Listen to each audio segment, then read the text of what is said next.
Salut, dans cette vidéo, je vais vous montrer comment on peut intégrer nos présences dans le registre de présence dans ECT. Donc, tous les cours viennent déjà avec un ou plusieurs registres de présence. Pour les trouver, on va cliquer ici sur Ma classe, ensuite sur Présence. De là, on va avoir accès aux différents registres de présence. Dans ce cas ici, on a simplement un. Donc, pour intégrer les présences pour ce registre-ci, on clique simplement sur son nom. Dans ce cas ici, le cours a 14 séances, donc c'est pour cette raison qu'on a un registre de 14 séances.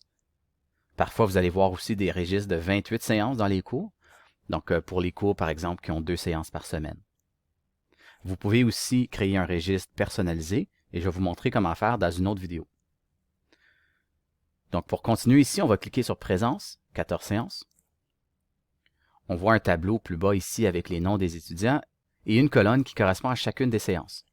Pour intégrer pour la séance 1, on clique sur le petit crayon et le petit tableau qui est là. Une bonne pratique pour faciliter le travail, c'est de sélectionner tout le monde et ensuite cliquer sur Déterminer l'état. De là, on va être capable de déterminer l'état pour le groupe au complet et ensuite gérer les exceptions.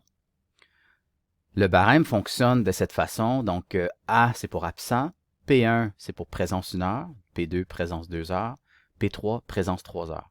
Notez qu'il est possible aussi de créer un barème personnalisé. Ce n'est pas nécessaire d'utiliser le barème qui a été intégré par défaut.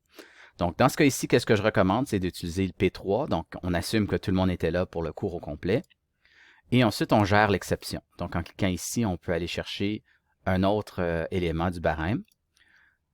Comme ça, puis là, on continue à descendre, on continue, on le change. Peut-être lui est absent, et etc. Quand on enregistre, ça va sauvegarder l'information sur le registre de présence pour les étudiants.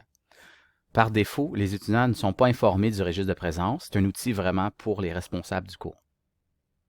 Il est possible de rendre visible le registre de présence si on le souhaite. Pour rendre le registre de présence visible, on clique ici sur la petite flèche, modifier le registre, et on va cliquer ici dans la visibilité, offrir à l'utilisateur la possibilité de visualiser ce registre. Donc, si on clique ici et on sauvegarde, à ce moment-là, les étudiants, eux aussi, vont être capables d'aller voir le registre de présence et leur statut sur le registre.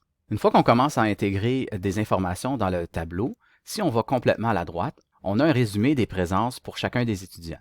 Donc, dans ce cas ici, on voit que l'étudiant fictif a été présent pour 3 heures 4 fois. Donc, pour les 4 séances qu'on a eues jusqu'à date, il a été présent les 3 heures. Donc, il y a 100% de présence. Donc, évidemment, s'il avait été présent pour 2 heures ou 1 heure, on verrait ça reflété dans les colonnes et aussi dans le pourcentage.